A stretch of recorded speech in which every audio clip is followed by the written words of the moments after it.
도움이 좀 되셨으면 좋겠습니다.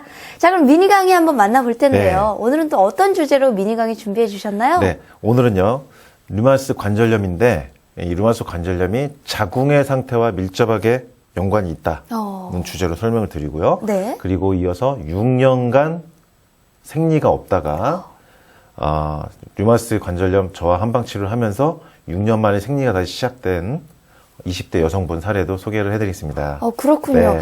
아니, 그럼 그 말은 류마티스 관절염이 여성의 자궁 건강에도 영향을 미친다 이런 얘기인 것 같은데요. 네. 어떤 증상들이 좀 나타나나요? 오늘 소개해드릴 사례가 생리가 6년 만에 나오면서 네. 무월경 상태에서 나오면서 류마티스 관절염이 좋아지는 거예요. 그러니까 류마티스 관절염 여성분들 중에서 류마티스 관절염이 있는데 자궁 쪽에 생리가 불규칙한다든지요. 2, 3개월에 한 번씩 한다든지 6개월에 한 번씩 한다든지 이런 분도 있어요. 그러니까 네. 생리 불순이죠. 그리고 생리통이 너무 심한 분들이 있고요. 생리 전 증후군이 있어요. 생리 시작되기 전에 몸이 굉장히 안 좋아지신 여성분들이 있고요. 네. 그리고 배란기 무렵에 또 몸이 한번 난리가 나신 분들이 있어요. 여성분들이. 그리고 오늘 소개해드릴 사례에 해당하는 월경이 아예 나오지 않는, 아예 1년 동안, 2년 동안, 3년 동안 생리가 나오지 않아서 문제가 되신 분들, 그리고 자궁의 근종, 난소의 낭종 또는 물혹 같은 것들, 이물질이 생김으로써 자궁에 문제가 생기는 그런 환자분들도 있습니다. 그렇군요.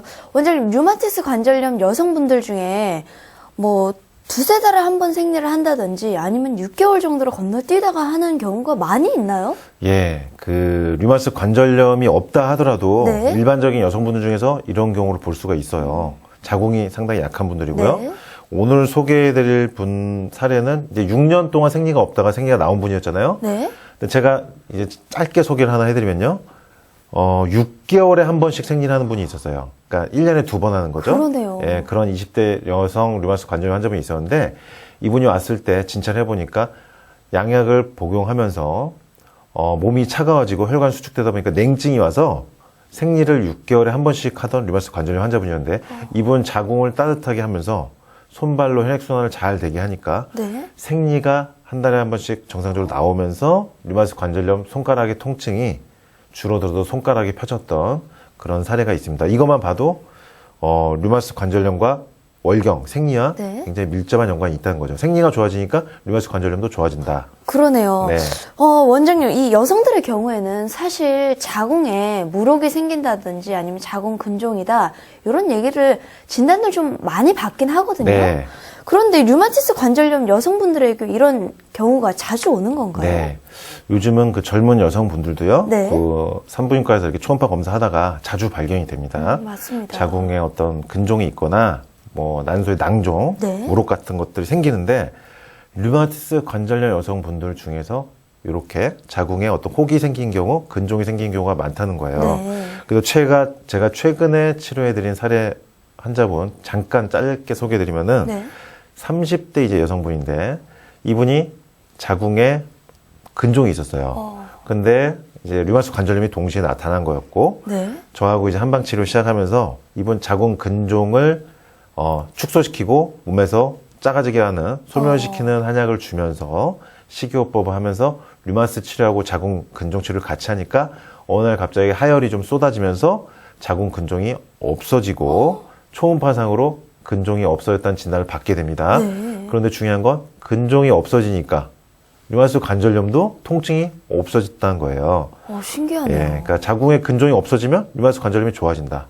자궁 질환도요, 상당 부분 자가 면역 이상, 면역 이상으로 나타나는 것으로 보고가 되거든요. 네. 그러니까 류마티스 관절염도 면역 질환이고, 그러니까 자궁과 류마티스 뗄래야 뗄 수 없다는 거죠. 그렇군요. 그럼 류마티스 관절염 여성분들에게 이 생리 전 증후군이 어떤 증상으로 나타나나요? 보통 여성분들이 이제 생리 전에는요, 네.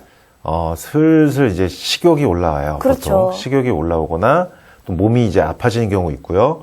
이제 가슴 아프다고 하신 분들 많고요. 생리 전에. 류마티스 관절염 환자분들은 생리 전에 가슴이 아파지거나 관절이 아파지거나 근육이 아파집니다. 네. 그러면서 신경이 굉장히 예민해지는 그런 변화가 오고요. 네. 그리고 가장 중요한 거는 자궁 쪽으로 이렇게 쭉 내려가는 또 느낌이 들어요. 혈액이 모이다 보니까 네. 그래서 몸이 처지고 피곤해지고 또 얼굴에 뾰루지가 나타나는 경우가 많고요. 류마티스 관절염 환자분은 결국 생리 전 증후군으로 통증이 제일 문제가 됩니다. 통증. 그리고 관절 쪽에 계속 통증이 아파지고요. 온다라는 게 좀 다르네요. 그래서 생리가 임박하면은 류마티스 관절염이 있던 손가락이 더 부어요. 그리고 생리가 딱 시작되면 관절의 붓기가 빠집니다. 그렇군요. 네. 그럼 또 하나 궁금한 게 류마티스 관절염 경우에 이런 여성분들 배란기 즈음에 나타나는 증상은 또 어떤 게 있을까요? 네. 일반적인 여성분들이 일단 배란기에 나타나는 증상들이 있는데 네. 오늘 제가 말씀드리고자 하는 증상은 류마티스 관절염이나 어떤 루푸스나 자가면역 질환 환자분들이 배란기 때 어떤 증상이 나타나냐. 배란기 때 이제 난자가 이렇게 나오는 시간인데 네. 어떤 우리 몸에서 관에서 이렇게 순환이 되는 시간이에요. 배란이 되는 시간. 순환이 되어야 되는 시간인데 류마티스 관절염 환자분이나 루푸스 자가면역 질환 여성분들은 이 관을 통과시키는 이 순환력이 떨어집니다. 혈관이나 우리 몸에 있는 모든 관의 순환력이 떨어져요. 네. 그러니까 배란될 때 이게 배란이 잘 안 되거나 동시에 혈관의 혈액순환도 잘 안 되는 상황이 돼요. 그래서 배란기 때 몸이 한번 난리가 나요. 민감하신 여성분들은요. 네. 그래서 몸이 막 어지럽다든지 막 쓰러질 것 같아요. 두통이 온다든지 네. 예, 몸살이 난다든지 또 제일 많은 건 관절 통증, 근육 통증이죠. 배란기에 그래서 굉장히 힘들어하시는 분들이 많습니다. 제 환자분들은요. 그렇군요. 원장님, 그럼 이제 쭉 말씀해주신 자궁 쪽 그리고 생리에 관한 증상들이 예. 이 류마티스 관절염과 직접적으로 이렇게 연관성이 아주 깊다라는 거죠. 예. 제가 오늘 잠깐 지금 두 개의 사례를 소개시켜드렸죠. 네. 근종이 있었는데 근종이 없어지면서 류마티스 관절염 좋아지고 네. 6개월에 한 번씩 생리하던 분이 매달 생리하게 되니까 하게 류마티스 되고, 좋아지고 네. 이걸 보면은 자궁 상태가 좋아지면 류마티스 관절염이 좋아진다. 좋아진 걸 볼 수가 있고요. 역으로 류마티스 관절염이 좋아지면 자궁 상태가 좋아져요. 그렇군요. 그렇게 되면서 임신이 잘 안 되던 여성분들 같은 경우는 임신이 되는 겁니다. 그래서 한방 치료를 받은 다음에 임신에 성공하는 류마티스 관절염 여성분들이 굉장히 많으니까 그러니까 아기를 갖고 싶었는데 생기지 않았던 분들 중에서 네. 류마티스 한방 치료하면서 이렇게 자궁이 좋아지면 생기는 거예요. 예. 그렇군요.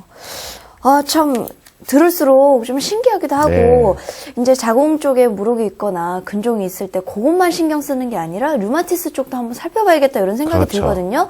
그럼 이제 앞서 이제 얘기해 주신 것처럼 오늘 소개해 주실 류마티스 관절염 환자분 역시 자궁 그리고 이제 생리 쪽도 이제 같이 문제가 되면서 이게 치료가 된 사례인가요? 예. 오늘 말씀드릴 사례는 네. 20대 이제 여성분, 20대 초반 아주 젊은 여성분인데 이분이 월경이 아예 나오지 않는 상태로 6년간 진행되면서 손가락 한 군데 마디가 딱 이렇게 굽었어요. 이렇게 손가락 한 마디가 이렇게 딱 구부러지면서 부어 있는 상태. 류마티스 관절염의 전형적인 모양이었는데 네. 이 상태로 찾아오신 거죠. 그렇군요. 아니 무월경이라고 한다면 생리가 아예 나오지 않았던 건가요? 네, 아예 안 나오는 거예요. 그러니까 28일에서 30일 한 번씩 해야지 정상인데 네. 이분은 6년 동안 생리가 아예 나오지 않았어요. 네. 그래서 중간에 산부인과 가셔서 보통 이제 월경이 이렇게 안 나오면 산부인과 가시잖아요. 그렇죠. 그러면 이제 호르몬제를 처방받아서 복용을 하게 돼요. 어. 그래서 이분이 호르몬제를 먹었더니 일단 생리는 나왔어요. 네. 그런데 몸이 너무 안 좋아지는 거예요. 왜냐하면 류마티스 관절염이 있다 보니까 호르몬제를 먹으면 관절이 아파지고 몸 상태가 피부가 안 좋아지고 몸이 축축 처지고 기운이 완전히 빠지고 무엇보다도 관절이 아파지니까 호르몬제를 그래서 먹을 수가 없는 상황이 된 거였죠. 그렇군요. 네. 그럼 6년 전부터 이 호르몬제를 복용했다라는 사실은 6년 후에 원장님이 이제 뵙게 된 거잖아요. 예. 그럼 쭉 호르몬제를 이렇게 계속 복용하고 있었던 건가요? 이제 호르몬제를 먹으면 생리가 나오니까 네. 너무 힘들 때는 먹었죠. 근데 몸이 너무 안 좋아지니까 다시 안 먹은 상태로 그냥 쭉 지내다가 그렇군요. 그러다가 또 호르몬제를 또 먹을 수 없었던 이유가 류마티스 관절염 약을 이제 처방받아서 복용하게 되는데 이 메토트렉세이트라고 하는 약, 네. MTX라고 하는 이 항암제 성분약을 복용해야 된단 말이에요. 이 약에다가 소염 진통제에다가 항말라리아제 이런 약까지 먹는데 이분이 백혈구 수치가 떨어졌어요. 백혈구 수치가 떨어지다 보니까 호르몬제를 더 이상 먹을 수가 없는 없네요. 상태. 그러니까 이도 저도 할 수 없는 상태가 되니까 생리는 나오지 않고 류마티스 관절염은 너무 아프고 백혈구 수치는 양약을 먹으면서 떨어지니까 그래서 저를 찾아오셔서 류마티스 이별 여행에 이제 시작을 하게 된 거죠. 류마티스 이별 여행이라고 얘기해 주셨는데요. 그 말이 참 멋지네요. 네. 뭐든지 이별하는 거는 안 좋은 것만 있는 게 아니거든요. 이 건강과는 안 좋은 것들과는 이별을 해야 그렇죠. 되거든요. 좋은 이별이죠. 맞습니다. 네. 그럼 원장님과 함께한 이 한방 류마티스 치료 결과가 어떻게 나왔는지 참 궁금하네요. 네, 이분이 2013년도부터 류마티스 관절염이 출현했었고요. 네. 저하고 이제 2015년 말부터 약 1년 넘게 이제 류마티스 관절염 치료를 한 건데요. 이분은 이제 그 류마티스의 식이요법, 자연적인 음식을 위주로 먹으면서 류마티스 조절 한약을 복용하면서 동시에 자궁 쪽의 순환을 좋아지게 하고 혈액을 이분이 백혈구 네. 부족하잖아요. 그리고 생리가 안 나오잖아요. 혈액 생성이 잘 안 된다는 겁니다. 골수 자체 기능이 약한 사람이에요. 그래서 조혈작용을 좋아지게 하는, 골수 기능을 좋아지게 하는 백혈구수치를 상승시키고 자궁에 혈액이 생길 수 있도록 하는 그런 한방 치료를 류마티스 치료하고 병행을 한 거죠. 네. 혈액이 조금씩 늘어나면서 그리고 메토트렉세이트라고 하는 항암제를 조금씩 줄여가고 항말라리아제, 소염증통제도 줄여가면서 백혈구 수치가 올라가니까 조금씩 밑에 쪽에 자궁에서 뭔가 순환된 느낌이 든다고 했어요.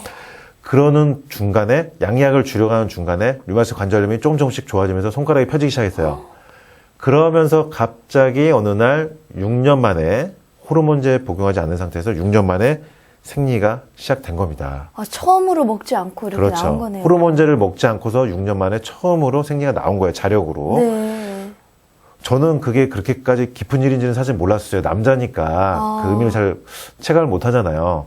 근데 여성분 이 환자분 입장에서는 20대 여성 초반부인데 이분은 이게 굉장히 기쁜 일이셨나 봐요. 아, 그럼요. 네. 그래서 부모님도 그날 같이 오셨었는데 생리 시작한 다음에 너무나 감사하다고 저한테 생리를 6년 만에 이렇게 한방 치료를 해서 시작하게 돼서 너무나 고맙다고 이렇게 말씀하셨고 모녀지간에 너무나 기뻐하시면서 그런 얼굴 표정을 보면서 제가 참 보람을 느꼈고 네. 그것뿐만 아니라 굽어있던 손가락이요. 그러니까요. 그게 펴졌다. 요게 펴졌다는 거예요. 아까 제가 말씀드렸죠. 자궁 쪽 증상이 좋아지면 류마티스 관절염은 좋아질 수밖에 없다. 혈액 순환이 되고 혈액이 보충이 되니까 자궁 쪽 증상이 좋아지면 류마티스 관절염은 좋아질 수밖에 없다. 네. 예, 그래서 류마티스 관절염과 자궁 상태를 뗄래야 뗄 수 없다는 거고요. 네. 오늘 말씀드리고 싶은 것은 류마티스 관절염 환자분들이나 기타 건강하신 여성분들도 자궁 생리 이 관계는 굉장히 중요하다. 이게 여성분들의 어떤 핵심이네요. 큰 병을 만드는 경우도 있고요. 네. 몸 전체 컨디션, 건강 컨디션을 조절하는 것입니다. 그래서 자궁 생리 상태 매우 중요하다는 거 한번 말씀드리고 류마티스 관절염이 좋아지려면 자궁이 좋아져야 된다. 이렇게 말씀드리겠습니다. 네, 아니 정말 류마티스 관절염이 자궁이랑 이렇게 밀접한 연관이 있었다니 오늘 다시 한 번 더 깨닫게 되고 예. 참 자궁이 건강할 수 있도록 우리가 몸을 잘 보존을 해야겠다 이런 생각이 예, 들더라고요. 따뜻하게 하셔야 됩니다. 네, 그렇군요. 따뜻하게. 네. 류마티스 관절염을 앓고 계신 분들 또 특히 여성분들에게 많은 도움이 됐을 것 같습니다. 오늘 유창길 원장님께서는 류마티스 관절염과 자궁 건강의 연관성에 대해서 자세히 말씀해 주셨습니다. 원장님, 오늘도 좋은 말씀 감사합니다. 네.